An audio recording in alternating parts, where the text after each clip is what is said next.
that I can play the flight of the bumblebee because you have to hit incredibly fast in parts, and that's extremely hard for me because I don't really have wrists yet. Ron offered to buy me a 5-piece drum set. Money can't buy me love, obviously, but I asked if it would have zildjian cymbals. He said, "Whatever you want." And then he took my yo-yo off my desk and started to walk the dog with it. I know he just wanted to be friendly, but it made me incredibly angry. "Yo-yo, moi!" I told him, grabbing it back. What I really wanted to tell him was, "You're not my dad, and you never will be." Isn't it so weird how the number of dead people is increasing, even though the Earth stays the same size, so that one day there isn't going to be room to bury anyone anymore? For my 9th birthday last year, Grandma gave me a subscription to National Geographic, which she calls the National Geographic. She also gave me a white blazer, because I only wear white clothes, and it's too big to wear, so it will last me a long time. She also gave me Grandpa's camera, which I loved for 2 reasons. I asked why he didn't take it with him when he left her. She said, "Maybe he wanted you to have it." I said, "But I was negative 30 years old." She said, "Still." Anyway, the fascinating thing was that I read in National Geographic that there are more people alive now than have died in all of human history. In other words, if everyone wanted to play Hamlet at once, they couldn't because there aren't enough skulls.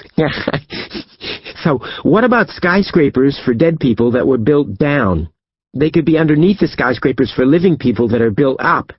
You could bury people 100 floors down, and a whole dead world could be underneath the living one. Sometimes I think it would be weird if there were a skyscraper that moved up and down while its elevator stayed in place. So if you wanted to go to the 95th floor, you just press the 95 button and the 95th floor would come to you. Also, that could be extremely useful because if you're on the 95th floor and a plane hits below you, the building could take you to the ground and everyone would be safe, even if you left your birdseed shirt at home that day. I've only been in a limousine twice ever. The first time was terrible, even though the limousine was wonderful. I'm not allowed to watch TV at home, and I'm not allowed to watch TV in limousines either, but it was still neat that there was a TV there. I asked if we could go by school so Toothpaste and the Minch could see me in a limousine. Mom said that school wasn't on the way, and we couldn't be late to the cemetery. "Why not?" I asked, which I actually thought was a good question, because if you think about it, why not? Even though I'm not anymore, I used to be an atheist, which means I didn't believe in things that couldn't be observed. I believed that once you're dead forever, and you don't feel anything, and you don't even dream. It's not that I believe in things that can't be observed now, because I don't. It's that I believe that things are extremely complicated. And anyway, it's not like we were actually burying him anyway. It was annoying me how Grandma kept touching me, so I climbed into the front seat and poked the driver's shoulder until he gave me some attention. "What is your designation?" I asked in a Stephen Hawking voice. "Say what?" "He wants to know your name," Grandma said from the back seat. He handed me his card. "Gerald Thompson, Sunshine Limousine, serving the 5 boroughs, 212-570-7249. I handed him my card and told him, "Greetings, Gerald. I am Oskar." He asked me why I was talking like that. I told him, "Oskar's CPU is a neural net processor, a learning computer. The more contact he has with humans, the more he learns." Gerald said, "Oh," and then he said, "Kate." I couldn't tell if he liked me or not, so I told him, "Your sunglasses are $100. He said, $175. "Do you know a lot of curse words?" "Oh, I know a couple." "I'm not allowed to use curse words." "Bummer." "What's bummer?" "It's a bad thing." "Do you know shit?" "That's a curse, isn't it?" "Not if you say shiitake."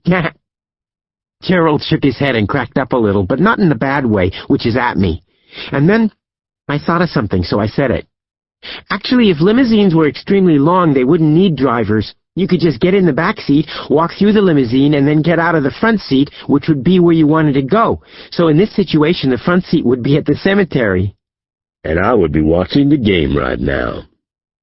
In the back seat, Mom was holding something in her purse.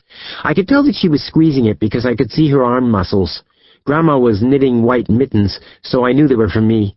Mom squeezed and Grandma knitted, and I told Gerald, I kicked a French chicken in his stomach once, because I wanted to make him crack up, because if I could make him crack up, my boots could be a little lighter. It said, "Ugh." What is that? It's a joke.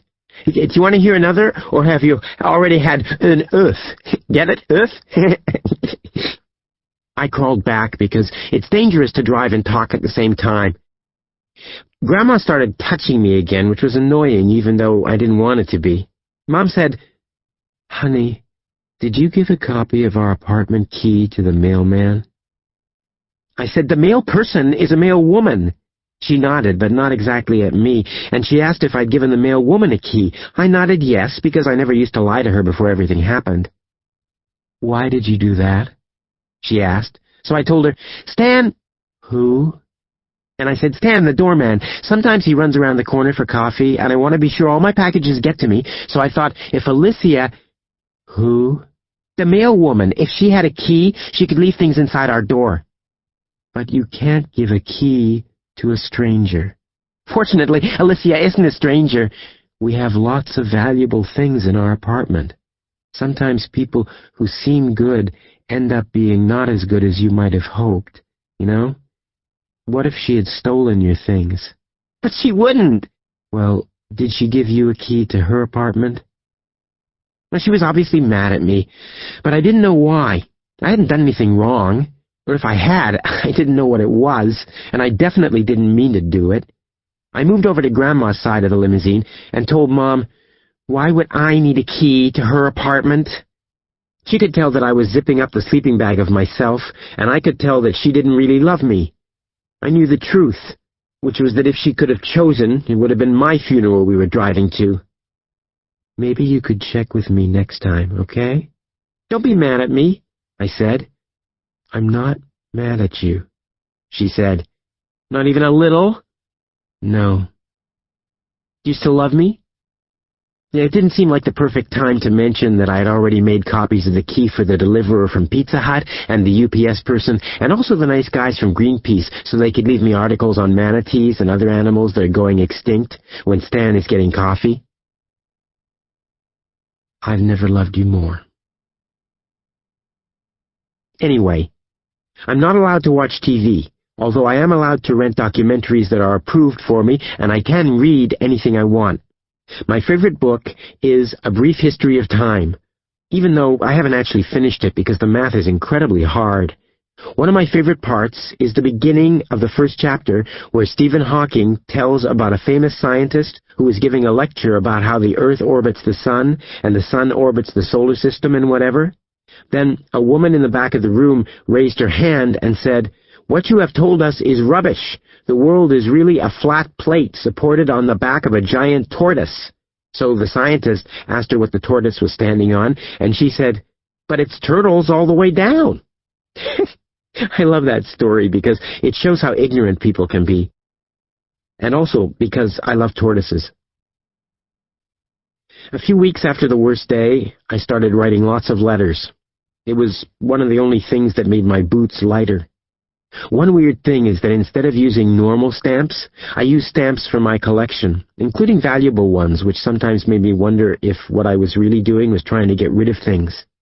The first letter I wrote was to Stephen Hawking. I used a stamp of Alexander Graham Bell. Dear Stephen Hawking, can I please be your protege? Thanks, Oskar Schell. I thought he wasn't going to respond because he was such an amazing person and I was so normal, but then one day I came home from school and Stan handed me an envelope and said, You've got mail, in the AOL voice I taught him. I ran up the 105 stairs to our apartment and ran to my laboratory and went into my closet and turned on my flashlight and opened it. The letter inside was typed, obviously, because Stephen Hawking can't use his hands because he has amyotrophic lateral sclerosis. Thank you for your letter. Because of the large volume of mail I receive, I am unable to write personal responses. Nevertheless, know that I read and save every letter with the hope of one day being able to give each the proper response it deserves. Until that day, Most sincerely, Steve.